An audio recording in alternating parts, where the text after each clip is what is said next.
তোমাদের প্রথম টপিক পাঠ্য বিষয় হিসেবে ভূগোল। এই টপিকটি নতুন ধরনের। তোমরা নিচু ক্লাসে অনেক ক্লাসে ভূগোল পড়েছো, কিন্তু এই টপিকটি নতুন। তোমরা এই আজকে জানতে পারবে ভূগোল বিষয়টি কীভাবে উৎপন্ন লাভ করলো, বিভিন্ন পণ্ডিতরা এই ভূগোল বিষয়ের সংজ্ঞা কীভাবে নির্ধারণ করেছিলেন, বর্তমানে এখন ভূগোল বিষয়টিকে আলোচনা করা হয়, ভূগোলের কতগুলো শাখা আছে, ভূগোল বিষয়ের উদ্দেশ্য কী, ভূগোল বিষয়ের লক্ষ্য কী, এর প্রকৃতি কী, পরিধি কী, সমস্ত কিছু জানতে পারবো। এটা একদম নতুন বিষয়।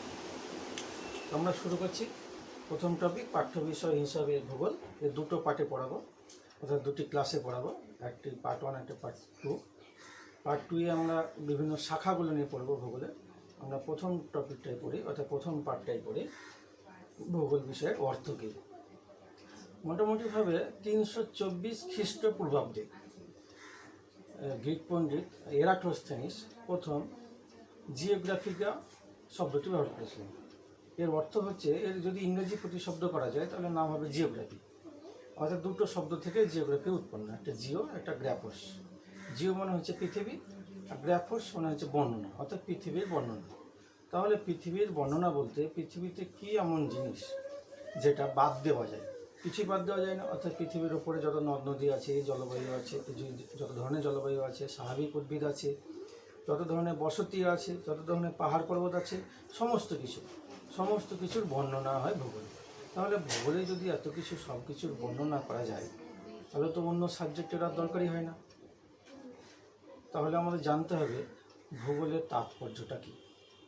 না তো ভূগোলে সব কিছু আলোচনা করলেও, যেমন উদ্ভিদ বিজ্ঞান, সেখানে উদ্ভিদ নিয়ে আলোচনা করা হয়। প্রাণী বিজ্ঞান, যেখানে প্রাণী নিয়ে আলোচনা করা হয়। অর্থনীতিতে মানুষের বিভিন্ন আর্থিক চাহিদা, যোগান, এগুলো আলোচনা করা হয়। রাষ্ট্রবিজ্ঞানে বিভিন্ন রাষ্ট্রের কথা, তাদের সীমানার কথা, মধ্যবর্তী সীমান্ত অঞ্চলগুলোর কথা যে পড়তে হয়। অ্যানথ্রোপোলজি অর্থাৎ নৃতত্ত্বতে বিভিন্ন মানুষের কত ধরনের মানুষ প্রজাতি আছে, তাদের কী ধরনের বসবাসযোগ্য পরিবেশ, তাদের বসতি কেমন, তারা কীরকম জীবনধারণ প্রণালী করে, এরকমভাবে পড়ানো হয়। তাহলে ভূগোলের স্বাতন্ত্র্য কোথায়, অর্থাৎ ভূগোল তাহলে কোন বিষয়টি আলোচনা করবে? সবই তো অন্যান্য সাবজেক্টগুলো আলোচনা করছে, তাহলে ভূগোল কী নিয়ে আলোচনা করবে? তাহলে বলা হয় ভূগোল যদি পড়া হয় তাহলে সব বিষয়গুলোই পড়া হবে, অর্থাৎ সমস্ত সাবজেক্টের কিছু কিছু অংশ নিয়ে যার সঙ্গে প্রকৃতির সম্পর্ক আছে সেইগুলোকে নিয়ে ভূগোল পড়ানো হয়। অর্থাৎ সহজ কথায় বলা যায় ভূগোল সমস্ত বিষয়ের আদি জননী। তাহলে তো ভূগোল পড়লেই হয়ে যাবে, আমাদের অন্য সাবজেক্ট পড়া দরকার নেই, কিন্তু তা নয়। প্রত্যেকটা বিষয়ের এক একটা নিজস্ব বিশেষত্ব আছে। যদি এই আদি জননী ভূগোল পড়লেই হয়ে যায়, তাহলে যেমন আর অন্যান্য শাখাগুলোর আর দরকার হয় না, বা অন্যান্য বিষয়গুলোর দরকার হয় না বলে আমরা মনে করছি। কিন্তু তাহলে আমাদের আগে জানতে হবে যে প্রাচীনকাল, অর্থাৎ 324 খ্রিস্টপূর্বাব্দে যখন থেকে এই ভূগোল শব্দটি উচ্চারণ হয়েছে, অর্থাৎ জিওগ্রাফিয়া শব্দ থেকে জিওগ্রাফি এসছে, সেখানে আমরা বাংলা প্রতিশব্দ করছি ভূগোল। সেই তখন থেকে যদি ধরি তাহলে দেখব কতবার সেই ভূগোলের সংজ্ঞা পরিবর্তিত হয়েছে।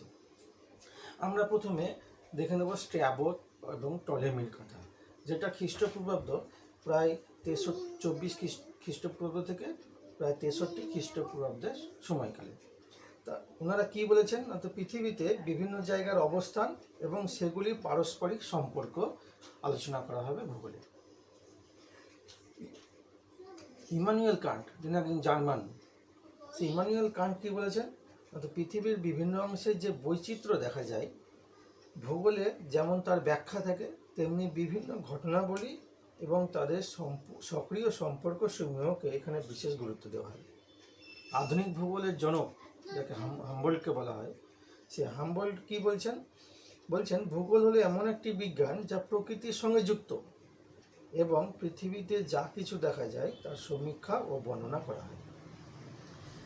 কার্ল রিটার, আরেকজন জার্মান, তিনি কি বলছেন, পৃথিবীর মধ্যে অবস্থিত ভূমিরূপ সহ পৃথিবীর যাবতীয় প্রাকৃতিক বৈশিষ্ট্য, ঘটনাবলী ও সম্বন্ধসমূহকে একটি স্বতন্ত্র একক রূপে বিবেচনা করা হয়।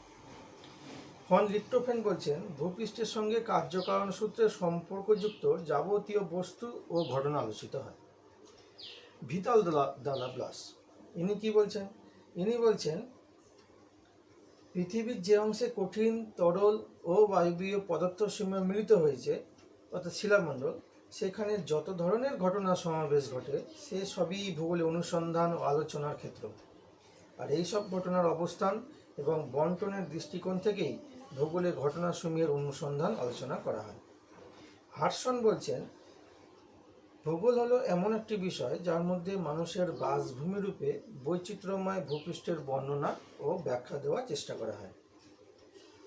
আর আলফ্রেড হোয়েটনার তিনি কি বলছেন? তিনি বলছেন, ভূগোল হলো ভূপৃষ্ঠের নির্দিষ্ট এলাকা বা ক্ষেত্র বিষয়ক বিজ্ঞান। এগুলো গেল, দেখুন প্রত্যেকটার ক্ষেত্রে বিভিন্ন বৈচিত্র্যপূর্ণ বৈশিষ্ট্যের বিবরণ বা প্রকৃতির সঙ্গে কার্যকারণ সম্পর্কে এগুলোর কথা বলা হয়েছে। কিন্তু এমরিস জোন্স তিনি আধুনিকভাবে তিনি এই ভূগোল সংজ্ঞাটি দিয়েছিলেন। তিনি বলেছেন যে ভূগোলের সব ধরনের অনুসন্ধানের কেন্দ্রে আছে স্থান, অর্থাৎ ভূগোলের সর্বাধিক গুরুত্বপূর্ণ স্থান হলো স্থান। তাই ভূপৃষ্ঠে অবস্থান নির্ণয়, এক অবস্থানের সঙ্গে অন্যান্য অবস্থানের পারস্পরিক সম্বন্ধ এবং সেগুলিকে প্রভাবিত ও পরিবর্তন করার জন্য যেসব প্রক্রিয়া সক্রিয় থাকে সেই সব বিষয়ে আলোচনায় হলো ভূগোল। তার মানে কি জানা গেল? ভূগোলের মূল বিষয়বস্তু হলো স্থান, অর্থাৎ স্থান ভেদে মানুষ কী করবে, সেখানকার বিষয় সম্পর্কে অনুসন্ধান করবে। তাহলে ভূগোল ব্যাপারটা কি হলো? ভূগোল ব্যাপারটা হলো কোনো একটি জায়গা অর্থাৎ স্থান, সেই স্থানের বিভিন্ন বিষয়বস্তু, অর্থাৎ সেখানে প্রাকৃতিক বৈশিষ্ট্য হতে পারে, অর্থনৈতিক বৈশিষ্ট্য হতে পারে, সামাজিক বৈশিষ্ট্য হতে পারে, সেই বৈশিষ্ট্যগুলোকে আমরা অনুসন্ধান করব, তার কার্যকারণ সম্পর্ক বের করব, সেখানকার প্রকৃতির সঙ্গে তার সম্পর্ক বের করব। এইগুলো হলো ভূগোল বিষয়। এবার আসি ভূগোল বিষয়ের নীতি ও লক্ষ্য কী। তো ভূগোল বিষয়ের নীতি আর লক্ষ্য যদি পড়তে হয় বা জানতে হয়, তাহলে আমাদের কতগুলি লক্ষ্যকে আগে চিহ্নিত করতে হয়। 1 নম্বর কি, পৃথিবীর বিভিন্ন অংশে মানুষের বৈচিত্র্যপূর্ণ জীবনধারণ পরিবেশ সম্পর্কে অবগত হবে। বিভিন্ন প্রাকৃতিক সম্পদ সম্পর্কে আমাদের জ্ঞান অর্জন করতে হবে। চারপাশের প্রাকৃতিক সামাজিক পরিবেশ সম্পর্কিত চিন্তাভাবনাকে প্রসারিত করতে হবে। পৃথিবীতে ঘটা বিভিন্ন ভৌগোলিক ঘটনাসমূহের যুক্তিযুক্ত ব্যাখ্যা করতে হবে। দেশ ও সমাজকে জানতে হবে। বৈচিত্র্যপূর্ণ পরিবেশের পটভূমিতে যে কোনো বিষয়ে যথাযথ সিদ্ধান্ত গ্রহণ করতে জানতে হবে। বিভিন্ন ধরনের প্রাকৃতিক শক্তিকে জানতে হবে। অর্থনৈতিক উন্নতির লক্ষ্যে দেশকে সক্ষম করে তুলতে হবে। পৃথিবীর বিভিন্ন অংশের বৈচিত্র্যপূর্ণ পরিবেশের সঙ্গে জীবের অভিযোজন সম্পর্কে অবগত হতে হবে। অর্থাৎ এক কথা যদি বলি, তাহলে ব্যক্তি, সমাজ, দেশ ও সমগ্র পৃথিবী সম্পর্কে সামগ্রিক জ্ঞান অর্জনই হলো ভূগোল শিক্ষার নীতি ও লক্ষ্য। আমরা যদি ভূগোলের পরিধি আলোচনা তাহলে দেখব ভূগোল বিষয়ে সব কিছু এলোমেলোভাবে আলোচনা না করে 3টে বিষয়ের উপর গুরুত্ব আরোপ করা হয়। অর্থাৎ 3টে বৈশিষ্ট্য এই ভূগোল বিষয়ের মধ্যে অন্তর্নিহিত আছে। 1 নম্বর কি, যে কোনো একটা বিষয় যখন আলোচনা করব, সেই বিষয়টির বা সেই বৈশিষ্ট্যটির অবস্থান জানব। অবস্থান বলতে কি, অক্ষাংশগত অবস্থান, দ্রাঘিমাগত অবস্থান, তাছাড়া আপেক্ষিক অবস্থান হয়। তাহলে আমরা জানবো অক্ষাংশ, দ্রাঘিমাগত অবস্থান এবং সেই অবস্থানগুলোর আরেকটা অবস্থানের সঙ্গে সেখানকার পারস্পরিক সম্পর্ক। আর কি জানবো, সেইখানকার অর্থনৈতিক ক্রিয়াকলাপ। 1 নম্বর। 2 নম্বরে কি পড়ব, বিভিন্ন অঞ্চলকে আমরা একই বৈশিষ্ট্যর ভিত্তিতে ভাগ করে দুটো অঞ্চল চিহ্নিত করব, যে সেই দুটি অঞ্চলের মধ্যে আমরা পারস্পরিক সম্পর্ক বের করব এবং দুটো অঞ্চলের বিভিন্ন বৈশিষ্ট্য সম্পর্কে আলোচনা করব, অর্থাৎ আঞ্চলিক পৃথকীকরণ করব। 3 নম্বরে কি পড়ব আমরা, মানুষ আর প্রকৃতির সম্পর্ক জানব। কীরকমভাবে, না তো ওই অঞ্চলের ভিত্তিতে, অবস্থানের ভিত্তিতে, অবস্থান ও অঞ্চলের ভিত্তিতে আমরা সেই জায়গার মানুষ এবং সেখানকার প্রাকৃতিক পরিবেশ অর্থাৎ প্রকৃতির যে অন্তঃক্রিয়াকলাপ, সেই ক্রিয়াকলাপে কার ভূমিকা বেশি, কার ভূমিকা কম, কোথায় মানুষ অভিযোজিত করেছে বা অভিযোজিত হতে পেরেছে বা অভিযোজন করছে, সেই বিষয়গুলো জানব। অর্থাৎ ভূগোলের পরিধি মেন 3টে। একটা অবস্থান, একটা আঞ্চলিক পৃথকীকরণ করবে, আর একটা মানুষ প্রকৃতির সম্পর্ক। আমরা এরপরে যাব ভূগোলের প্রকৃতি। সহজ কথায় ভূগোল বিষয়টা কেমন, কীরকম। তো ভূগোলে দেখো, যেখানে প্রাকৃতিক উপাদান সম্পর্কে আলোচনা করা হয়, তাই ভূগোল কিন্তু একদিকে প্রকৃতি বিজ্ঞান। আবার মানুষ বা মানুষের সামাজিক বৈশিষ্ট্যগুলো আলোচনা করা হয়, তাই ভূগোল একটা সামাজিক বিজ্ঞান। তাহলে ভূগোল প্রাকৃতিক বিজ্ঞানও, ভূগোল আবার সামাজিক বিজ্ঞানও। তাহলে ভূগোলটা সহজ কথায় কী বিজ্ঞান বলবো, প্রকৃতি বিজ্ঞান না সামাজিক বিজ্ঞান? আসলে ভূগোল প্রাকৃতিক বিজ্ঞান এবং সমাজ বিজ্ঞানের দুটো সমাহারে তৈরি হয়েছে। সঠিকভাবে প্রাকৃতিক বিজ্ঞানও বলা যায় না, আবার সঠিকভাবে সামাজিক বিজ্ঞানও বলা যায় না। এই দুটির সংশ্লেষিক বিষয়, অর্থাৎ সিনথেসাইজিং সাবজেক্ট, দুটো মিলিয়ে এই ভূগোল বিষয়। ভূগোল বিষয়ে সূত্র তুলে, প্রকৃতিবিজ্ঞান যেমন ফিজিক্স কেমিস্ট্রিতে করা হয় সেরকম সূত্র তৈরি করা যায় না, মডেল আবিষ্কার হয় না। এখানে বয়েলের সূত্র তৈরি করা যাবে না, এখানে আইনস্টাইনের কোনো নিয়মগুলো প্রযোজ্য হবে, কিন্তু ওই রকমভাবে নিয়ম বলা যাবে না যে এখানে যেমন হচ্ছে অন্য জায়গায় তাই হবে, সেটা বলা যাবে না।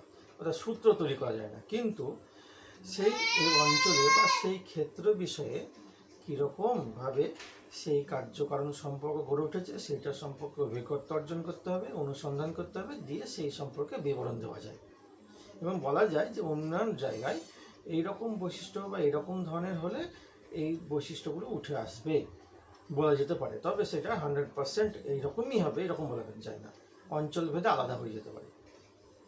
আর ভূগোলের বলা হয় ক্ষেত্র বিষয়ক বিজ্ঞান, অর্থাৎ সবসময়তে স্থান অর্থাৎ ক্ষেত্র বা জায়গা কিন্তু সম্পর্কিত। আর কি করা হয় না, তো পৃথিবীতে যেহেতু বিশ্ব ব্রহ্মাণ্ড আলোচনা করা হয়, অর্থাৎ গ্রহ নক্ষত্র উপগ্রহ সমস্ত কিছু আলোচনা করা হয়, একই রকমভাবে দেশ আলোচনা করা হয়, একই রকমভাবে মানুষের বৈশিষ্ট্যগুলো আলোচনা করা হয়, মানুষের জীবনযাত্রা প্রণালী আলোচনা করা হয়, বসতি আলোচনা করা হয়। তাই ভূগোল ঠিক কোন জায়গা থেকে শুরু, কোন জায়গায় যে শেষ, এর কোনো বলা মুশকিল, বা এর বিষয় সম্পর্কে এর একদম নির্দিষ্ট সীমা করা মুশকিল। তাই ভূগোলের কোনো আদিও নেই, ভূগোলের কোনো শেষও নেই, বা ভূগোলের কোনো শুরুও নেই। তাহলে আমরা ভূগোল বিষয়ের উদ্দেশ্যটা পড়ি। তাহলে ভূগোল পড়ে আমাদের কী হবে? কিন্তু ভূগোলের উদ্দেশ্য কী? তো 1 নম্বর হচ্ছে বিভিন্ন অঞ্চলকে আমরা পার্থক্য করতে পারি। ধরো মনে করো যে ভারত সরকার একটা কোনো পরিকল্পনা নেবে, তো কি বলবে যে এই পরিকল্পনাটা গোটা ভারতের জন্য, বা কোনো একটা পরিকল্পনা নিল গোটা, যেমন ধরো স্কুলে সাইকেল বিল হলো গোটা পশ্চিমবঙ্গ জুড়ে বা গোটা ভারত জুড়ে সমস্ত স্টুডেন্টের সাইকেল বিলি করে দেওয়া হবে। তাহলে যদি আমরা পার্থক্যটা আগে জানতে পারতাম, ভূগোল বিষয়ে জ্ঞানটাকে কাজে লাগাতাম, অর্থাৎ ঠিক সাইকেল কাদের প্রয়োজন, তাহলে কিন্তু আমরা অঞ্চলটাকে ভাগ করতে পারতাম যে গোটা পশ্চিমবঙ্গের মধ্যে এই হয়তো পুরুলিয়া বা হয়তো বাঁকুড়া জেলার গ্রামীণ জনসংখ্যা বা গ্রামীণ ছাত্রছাত্রীদের সাইকেল আসল প্রয়োজন।